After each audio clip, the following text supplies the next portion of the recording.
Hey guys, Minnesota Automotive back here again. We're sitting on the couch here with Hope. Oh, hey, yeah, she's kind of sick. Um, so I've had people ask me questions. I got this one buddy of mine. He's looking on going into like a Chevy Tahoe or a Chevy Silverado or a Chevy Suburban.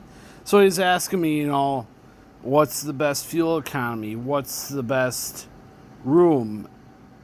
What's the best price for my money? Well, some of you Chevy guys and some of my, car guys know it. Well, it all depends on, what are you essentially really trying to do? And, for what I know, he's a father. He's got a very young girl. He's got a young son, and he's got another baby on the way. And I don't want to say that I'm assuming anything or that I want to generalize the dude or anything, but like a dad, like I would want to be. I would hope my daughter would want to go to like ballet or dance or something, and my sons would want to play football or hockey or something like that. So I'd kind of want an SUV. So then it kind of drives down. All right, well, you got you, the wife, the kids, and you got all these projects that you got to do with them. So what do you need? Do you need a Chevy Avalanche? Do you need a Chevy Tahoe? Do you need a Chevy Suburban? Do you want a Silverado?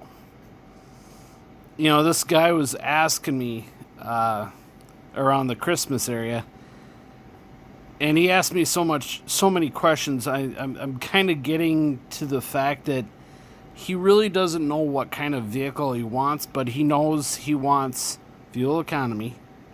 He wants a strong motor. And if I know the guy right, he doesn't want any of this active fuel management bullshit that comes with these Chevys, or maybe he does. I don't know, but me as a truck guy, and the way Chevy has gone, with active fuel management, you know, the history of Chevy has always been that, well, Chevy, Ford, Dodge, any car manufacturer is like you buy a truck, you're assuming the responsibilities that, yeah, it's not going to be fuel efficient.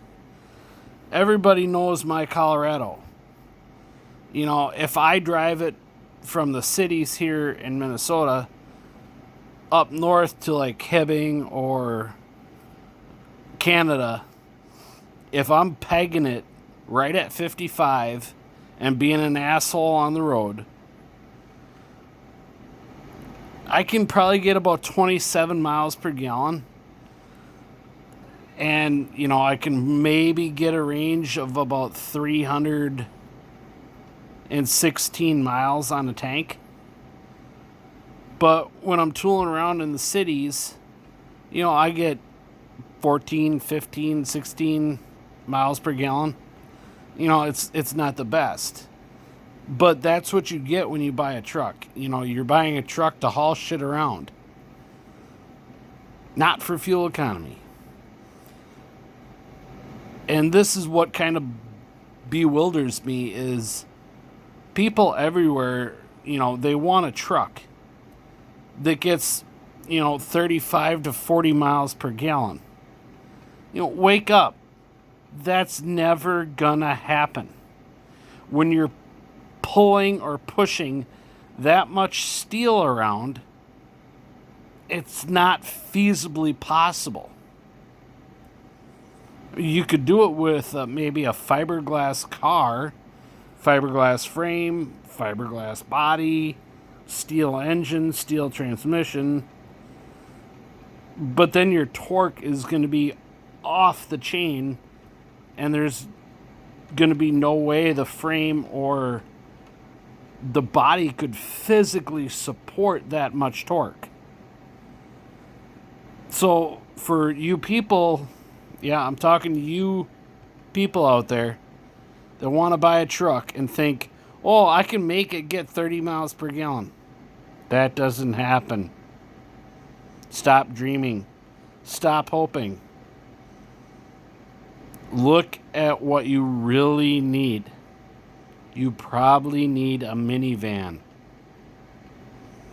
And for those of you guys that are stuck in that position with a whole crib load of kids, I'm sorry. You're kind of stuck in that position. If you want that fuel economy, you're never going to get that out of a truck. Suck it up, be a man, and own it. But now I also wanted to comment on this video.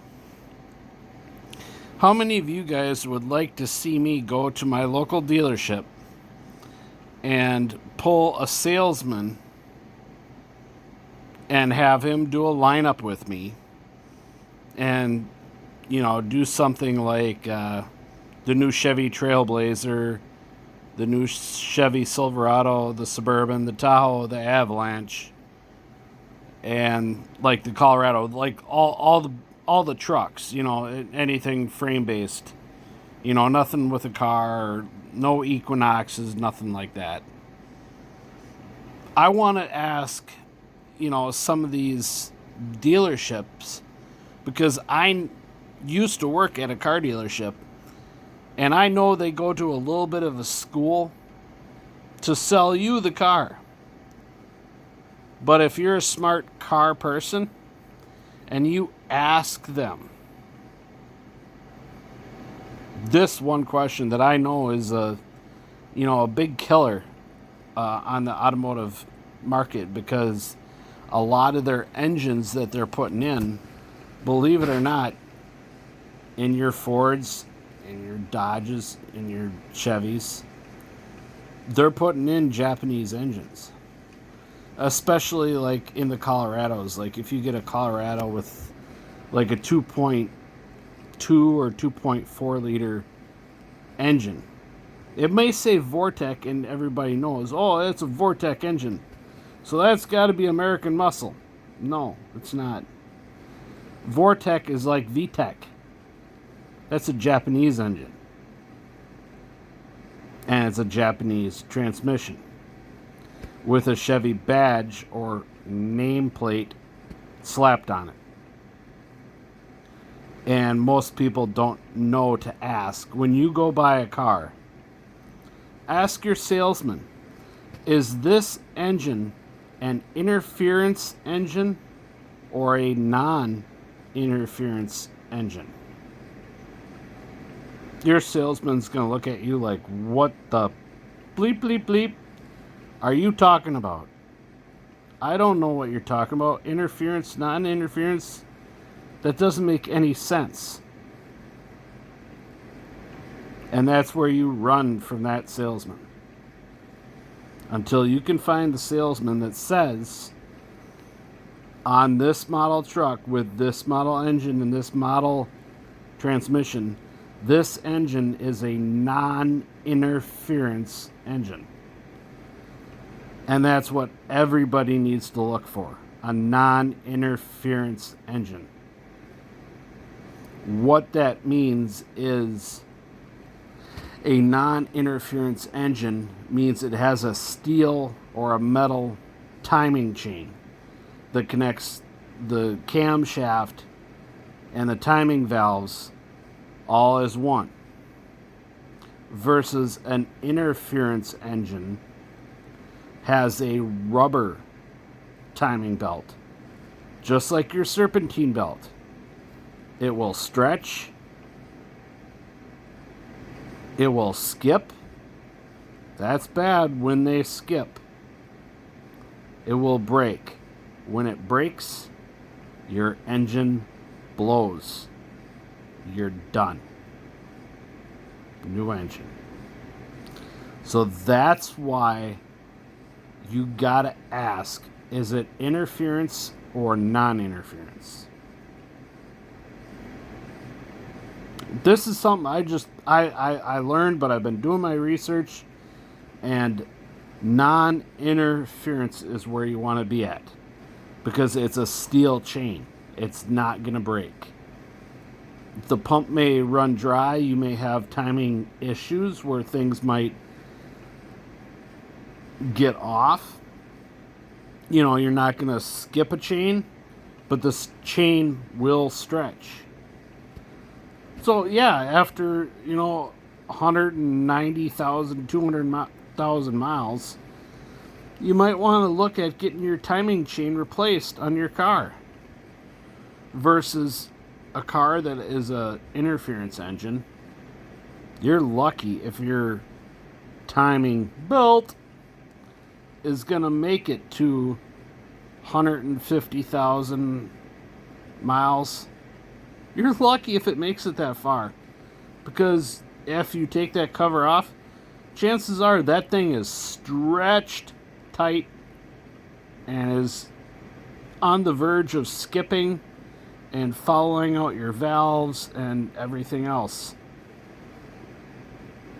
And I know maybe some of you guys, everything I've said is way over your head. Let me just say this. Interference engine. Very, very, very bad. Run away, sell, get rid of it. Non-interference engine. Very good. Not too many problems.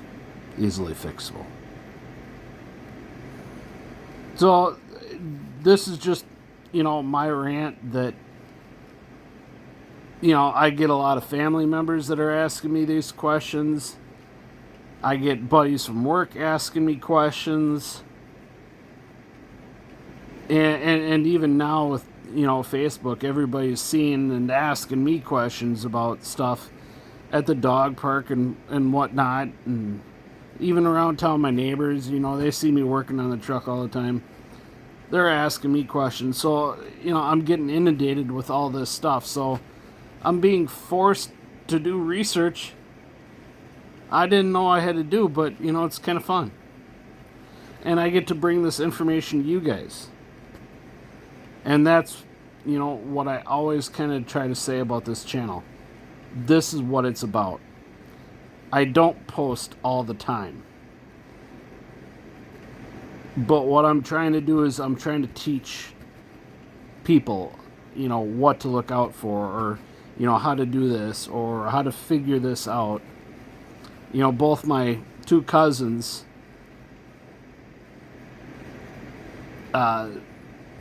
when they were learning to drive, they did comical shit. I mean, my one cousin ran over a parking curb in a parking lot. The big concrete parking curb that's like 10 inches tall. Well, she just ran it over, ripped off her oil pan. Well, she was 16 years old. She didn't know. She thought there was nothing in front of her. And then another cousin, was pulling out of the bank, and she had one of those concrete columns, right next door. Curbed the truck, caved in the bed of the truck. I really don't know what's wrong with my family. My grandpa is 93 years old. And now he just recently ripped off the front bumper of his car that I have to go fix.